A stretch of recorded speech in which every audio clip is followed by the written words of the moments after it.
Alumnas y alumnos, sean bienvenidos a Aprende en Casa. Mi nombre es Leslie Mendívil y me acompaña para dirigir la sesión la maestra Anel Aranda. Bienvenida, maestra. Gracias, Leslie. Me da gusto compartir la sesión con las alumnas y los alumnos de tercero de secundaria para trabajar la asignatura de Matemáticas 3. Maestra Anel, ¿cuál es el propósito de la sesión? Se trata de dar sentido y significado a la comparación entre datos con otros tipos de gráficas. ¿Otro tipo de gráficas? ¿Cómo es eso, maestra? Hasta ahora, ustedes han estudiado algunos tipos de gráficas, de barra, circular, histograma, por mencionar algunas. Hoy se retoman la gráfica caja-brazos con algunas situaciones problema. De esta manera, se aborda el aprendizaje esperado, compara la tendencia central, media, mediana y moda y la dispersión, rango y desviación media de dos conjuntos de datos. Los materiales que se necesitan son cuaderno de apuntes, lápiz o bolígrafo, regla o escuadra y goma. Si alguien tiene discapacidad visual, preparen hojas Leyer, punzón y regleta. Y si ya cuentan con lo requerido, comenzamos. Maestra Anel, tengo una duda sobre la información que se puede obtener de las gráficas caja-brazos. Estoy segura de que las alumnas y los alumnos tienen la misma duda que tú, Leslie. Para despejarla, se trabaja una primera situación. En una clínica se registró la estatura de 10 hombres y 10 mujeres para así realizarles un estudio médico. De acuerdo con los datos registrados en esa clínica, ¿cuál es la estatura menor entre los hombres y cuál entre las mujeres? ¿Y cuál es la mayor?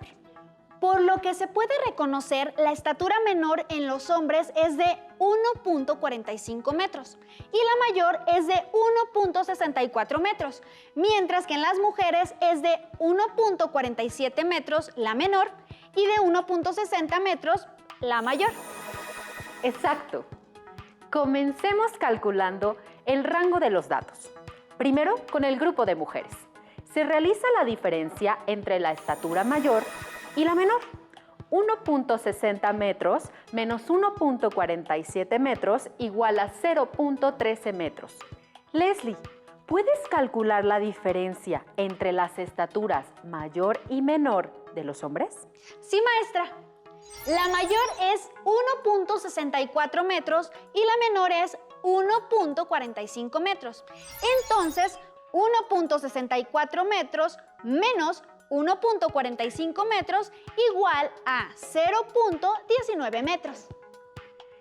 Ya que se han calculado en ambos grupos el rango, se continúa con la situación. Se ordenan los datos del menor al mayor.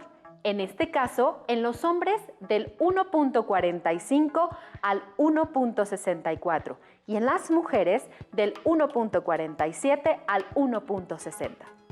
Una vez hecho esto, se considera que lo importante en la gráfica de caja-brazos es mostrar el valor de datos específicos como la mediana de un grupo de datos. Llevemos a cabo este proceso. Se traza una línea vertical en color blanco que divida los datos en dos partes iguales. ¿Para qué hacemos esto, maestra? Para responder a la pregunta, ¿cuál es el valor de la mediana entre las estaturas de los hombres y cuál entre las estaturas de las mujeres? Ustedes ya saben que la mediana es una medida de tendencia central, en la que si se ordenan todos los datos de menor a mayor, la mediana es el valor que ocupa la posición central. De este modo, si el número de datos es par, la mediana es la media aritmética de las dos centrales. Entiendo, maestra. En este caso, se ordenaron los 10 datos para la estatura tanto en hombres como en mujeres. Por lo tanto, la mediana se calcula sumando los dos datos centrales y dividiéndolos entre dos. El procedimiento para las estaturas de los hombres es 1.53 metros más 1.55 metros entre 2 igual a 1.54 metros. Y para las mujeres, 1.49 metros más 1.52 metros entre 2 igual a 1.505 metros. Muy bien. Ya se tienen el valor mayor, el menor y la mediana para ambos grupos. Leslie, tú ya sabes que la mediana divide los datos en dos. Por ende, si se observan los datos de nueva cuenta, ¿qué porcentaje del total de datos representan las cantidades que son menores al valor de la mediana? ¿Y qué porcentaje representan las que están por arriba de la mediana? Por debajo de la mediana está la mitad de los datos, es decir, del 0 al 50%. Y por encima de la mediana está la otra mitad de los datos, del 51% al 100%. Correcto. Después se encierra en un cuadro el dato de la mediana del intervalo entre 0 y 50% de los datos, de modo que se divida la primera mitad de datos en dos partes iguales. Y este procedimiento se repite con los datos en el intervalo de 51% al 100%, es decir, en la segunda mitad de datos. Puedo observar que los datos quedan divididos en 4 partes, es decir, que hay la misma cantidad de datos de cada lado de los valores encerrados con un cuadro, 2 a la derecha y 2 a la izquierda. Lo estás haciendo muy bien, Leslie. Entonces, se comprueba cómo se sitúan estos datos para crear una gráfica de caja-brazos. Para esto, se identifican en ambos grupos el máximo y el mínimo. En el caso de los hombres, es 1.64 metros y 1.45 metros respectivamente. En las mujeres es 1.60 metros y 1.47 metros. Después, se ubica el punto que muestra el valor de la mediana. En el caso de los hombres es de 1.54 metros y en el de las mujeres es 1.505 metros. Seguido de esto, se calcula el dato medio de la primera y la segunda parte de los datos, para así dividir el total de datos en cuartiles. Por ser un número impar de datos, en este caso 5, la mediana es el tercer dato. Un cuartil permite ubicar la cuarta parte del número de datos, es decir, que se dividieron los datos en 4 bloques. Y finalmente, se tiene que el grupo de los hombres es 1.50 y 1.58 metros, y el de las mujeres 1.49 y 1.56 metros. Maestra, la ubicación de estos datos permite trazar la gráfica caja-brazos con mayor facilidad y sin errores. Así es, Leslie. Es importante colocar los puntos correctamente para que el trazo sea el adecuado. En la siguiente diapositiva se muestra el porcentaje que le corresponde a cada porción de la gráfica. Los brazos corresponden a los valores en los que se localizan el 25% de los datos, mientras que la caja el 50%. Como se puede observar, se forman una caja con 2 brazos. De ahí el nombre de este tipo de gráfica. En el siguiente audiovisual se conoce otra situación en donde se hace necesario la agrupación de los datos para construir una gráfica caja-brazos. Vamos a verlo. Vamos, maestra. Hemos visto qué es una gráfica caja-brazos. Recordemos que para construir este tipo de gráficas se requiere primero ordenar los datos, es decir, acomodarlos de menor a mayor. Después los datos ordenados se deben colocar en un segmento de recta a escala. Los límites del segmento son, evidentemente, el valor mínimo de los datos y el valor máximo. El segmento de datos debe separarse en 2 mitades por la mediana. Y cada mitad debe separarse a su vez en 2 nuevas mitades. Quedan 4 segmentos de datos, los cuartiles. Hay que identificar el valor que separa el primero del segundo cuartil y el valor que separa el segundo del tercer cuartil. La caja debe cubrir el 50% de los datos centrales. En este programa veremos diferentes situaciones en las que se utilizan gráficas caja-brazos para presentar información. La Ciudad de México es una de las que tiene mayor contaminación atmosférica en el mundo. El ozono es uno de sus principales contaminantes. Altas concentraciones de ozono en el aire pueden causar irritación de ojos y garganta, tos, dificultad para respirar, náusea y dolor de cabeza. En México, se ha establecido que la concentración máxima de ozono permisible en el aire es de 0.110 partes por millón. Si este límite se franquea, se establece el plan de contingencia ambiental. Para conocer los niveles de los principales contaminantes, las autoridades han desarrollado el Sistema de Monitoreo Atmosférico, CIMAT. Los niveles de ozono se monitorean y se miden todos los días del año. Esta información es primordial para evaluar la calidad del aire. ¿Te das cuenta? En un año se genera mucha información acerca de estos contaminantes. Veamos cómo se organizaron los datos registrados de niveles de ozono en el Valle de México.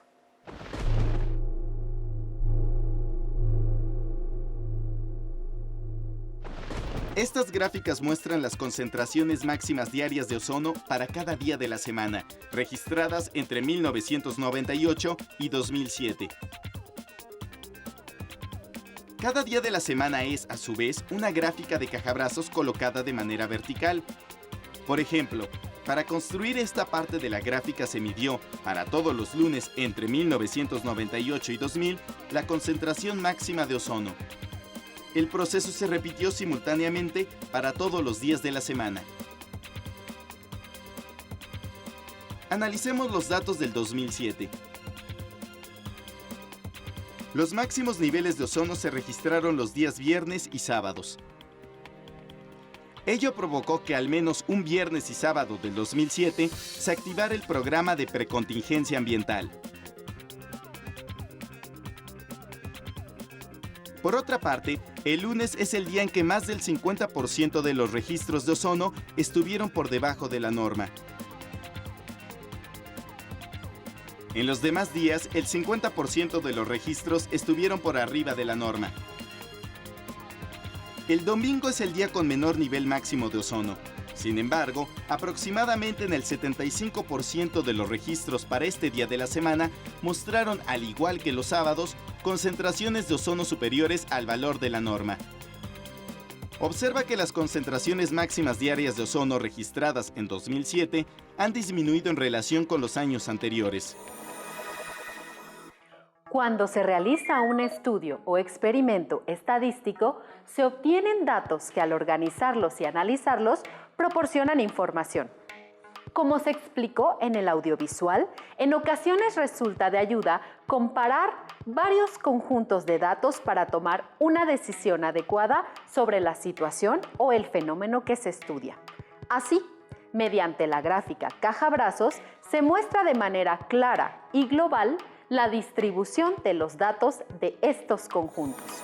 Las siguientes gráficas cajabrazos muestran los resultados obtenidos al preguntar ¿cuántas horas al día de tu tiempo libre utilizas en ver televisión?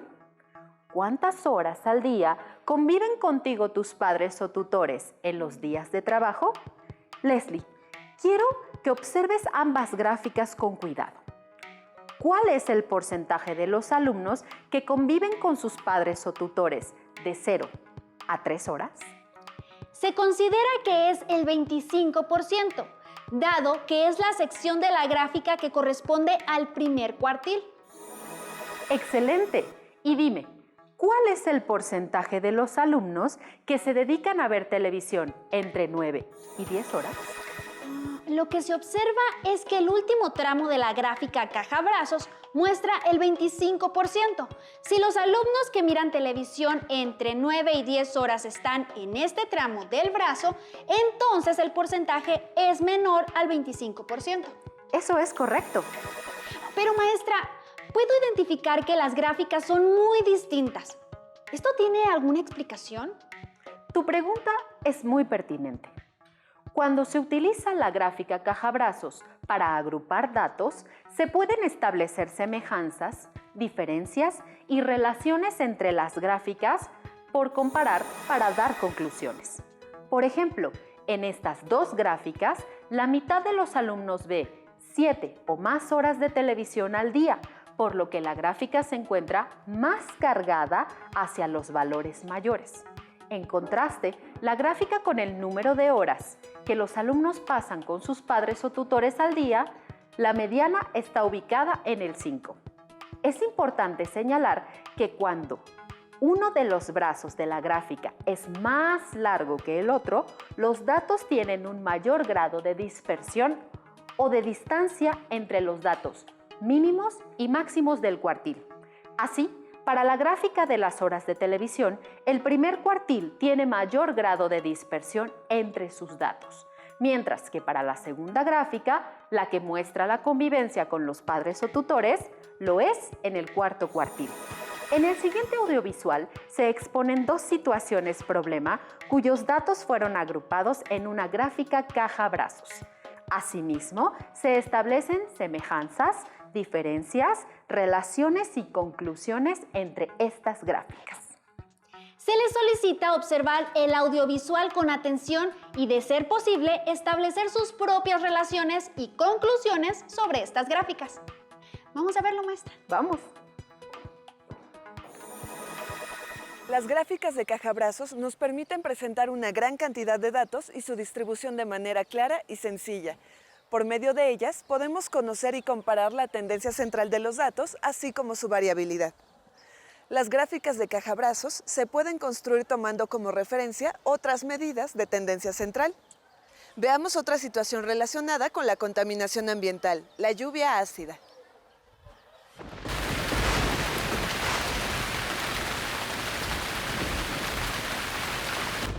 La lluvia ácida es un fenómeno característico de las regiones con altos niveles de contaminación atmosférica. La lluvia ácida se produce por altas concentraciones de ácido sulfúrico y ácido nítrico. El nivel de acidez de una sustancia se caracteriza por el pH. Una sustancia es más ácida cuanto más bajo sea su pH. Se considera que la lluvia es ácida cuando su pH es inferior a 5.6. La lluvia ácida pone en serios riesgos a los ecosistemas. En las ciudades daña los edificios, monumentos y esculturas, que constituyen el patrimonio histórico y cultural de la humanidad. Esta gráfica de caja-brazos presenta los valores de pH registrados en lluvia ácida de 1989 al 2000. El eje vertical representa el conjunto de datos que proviene de la medición del pH de la lluvia cada vez que llovía. En el eje horizontal se ubican los datos para todos los años registrados. Para ordenar los datos puede tomarse en cuenta como referencia a la media en vez de la mediana. La gráfica muestra el valor de la media de los niveles de pH en la lluvia para diferentes años.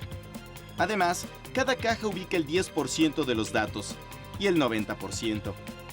¿Cómo fue el comportamiento del pH medido en este periodo? En general, los valores de la media son menores a 5.6. En el caso de los últimos 3 años, el valor de la media es de 5.6 o más, y la diferencia entre los valores máximo y mínimo es de 3 unidades. Si comparamos los años 1996 y 1998, observamos que el valor de la media en 1996 es un poco mayor a 4.5, mientras que en 1998 es de 6.2. En 1996, un 50% de los datos registrados están entre los valores 4.3 y 4.8. Y en 1998, un 50% de los datos está entre 5.5 y 6.9. En 1996, los datos con valores mayores a 5.6 representan un poco más del 10%, mientras que en 1998, alrededor del 65% de los datos registrados están por arriba de 5.6. En conclusión, entre los años 1989 y 2000, solo en un año no hubo problemas de lluvia ácida, el año 1998. Ahora observaremos datos del pH del agua de lluvia en la zona metropolitana del Valle de México de 1998 a 2005. Para ver qué nos reportan, vamos a plantearnos algunas preguntas. Estas gráficas de cajabrazos incluyen otro dato que nos permite comparar varios conjuntos de datos, la media. Si comparamos los datos registrados en 1998 y 2005, ¿qué ocurre con el valor de la media de estos años? La media de 1998 era 6.2 y la de 2005 fue de 5, es decir, la situación empeoró. ¿Cuál es el intervalo entre el valor de pH máximo y mínimo? En 1998, el intervalo de 4.1 a 7.2 y del año 2005 fue de 4.4 a 6.7. Según esta gráfica, ¿cuál de las siguientes afirmaciones es correcta? Lo único que podríamos afirmar es que ha sido difícil controlar los niveles de acidez de la lluvia. Hemos visto dos situaciones en las que el uso de la gráfica cajabrazos ha sido útil para presentar la distribución, tendencia y variabilidad de grandes conjuntos de datos. En el caso de los niveles de ozono en el medio ambiente, se han utilizado las gráficas en su forma original, construidas a partir de 5 datos, siendo uno de ellos la mediana. En el caso de las muestras de pH de la lluvia ácida, las gráficas incluyen otros datos, por ejemplo, el valor de la media. Con ellos podemos analizar aún más su distribución. ¡Qué buena información, maestra! Claro, se pueden establecer conclusiones. Sí. En conclusión, la gráfica cajabrazos es muy útil para comparar conjuntos de datos, particularmente cuando el número de datos es muy grande. Leslie, ya se ha llegado al final de la sesión. ¿Por qué no recopilamos los aprendizajes adquiridos? Sí, maestra. Se aprendió que la gráfica caja-brazos se construye primero ordenando los datos de menor a mayor para así calcular la mediana y dividir en 4 cuartiles. Y posteriormente se encierran en una caja los valores en los que se encuentran el 50% de los datos agrupados y se unen los otros datos con unos brazos. Asimismo, se aprendió que la mediana es el valor que ocupa la posición central de un grupo de datos ordenados. Si el número de datos es par, la mediana es la media aritmética de los dos centrales. Y finalmente, se concluyó que la gráfica caja-brazos es útil para comparar conjuntos, en especial cuando el número de datos es grande. Se aprendieron distintos contenidos, Leslie.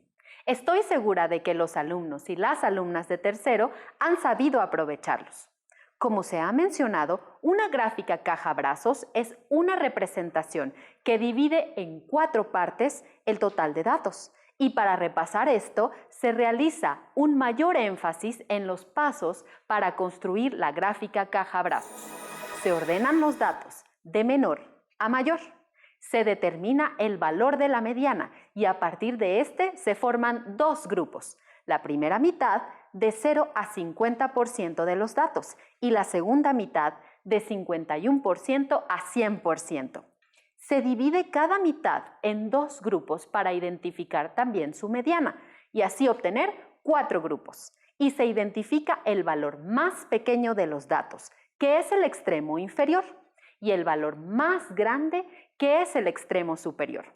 Se agrupa el 50% de los datos con una caja y se concluye al unir el dato menor con el valor del primer cuartil y el tercer cuartil con el valor mayor de los datos para formar los brazos de la gráfica. Para terminar la sesión, ¿qué te parece si les proponemos un reto adicional, Leslie? Me encantan los retos, maestra. Alumnas y alumnos, en casa observen las gráficas caja-brazos que muestran las distribuciones de la masa en kilogramos de los alumnos de un grupo, considerando su sexo y el total de los mismos, es decir, considerando a hombres y mujeres en el mismo conjunto de datos. Es indispensable que anoten en su cuaderno las respuestas a las siguientes interrogantes. ¿Qué valor tienen la mediana de los datos al considerar el total de alumnos de ese grupo? 61.5 kilogramos. Si se compara este valor con los valores de las medianas de las otras 2 gráficas, ¿cuál es mayor y cuál es menor? Es menor el de las mujeres y mayor el de los hombres. ¿Y cuál es la relación entre los valores menores o mayores a la mediana de las gráficas por género y la gráfica del total? Una relación es que los valores menores en las mujeres están más agrupados, es decir, menos dispersos en el primer cuartil. Por esta razón, el primer brazo es más corto. Además, los valores mayores en los hombres están más desagrupados, es decir, es mayor su dispersión y sus valores son mayores que en las mujeres, por lo que la caja en la gráfica total es más ancha. De este modo, se llega al final de la sesión. Los dejo con una cita de Florence Nightingale, enfermera, escritora y estadística británica, quien contribuyó por medio de métodos estadísticos a la disminución de muertes de soldados durante la Guerra de Crimea entre 1854 y 1856. Educar no es enseñar al hombre a saber, sino a hacer. Asimismo, se les invita a que junto a sus maestras y maestros y también compañeros encuentren en su libro de texto otros problemas y situaciones a las ya tratadas en la sesión para profundizar en sus aprendizajes. Soy la maestra Anel Aranda. Y yo, Leslie Mendívil. Contenta por compartir con ustedes y con Leslie los conocimientos para la asignatura de Matemáticas 3 aquí En Aprende en Casa. Hasta la Hasta próxima. la próxima. Maestra, buenísimo. Excelente información. Si tienes dudas o necesitas ayuda, llama al Centro de Apoyo Pedagógico a Distancia. El número de teléfono para secundaria es el 55 36 01 71 23. Si requieres consultar los libros de texto en versión digital, recuerda que los puedes encontrar en la página conalitec.cep.gov.mx. Y recuerda que también cuentas con el sitio aprendeencasa.cep.gov.mx, en donde podrás ver nuevamente los videos de los programas y además encontrarás actividades para fortalecer tus aprendizajes.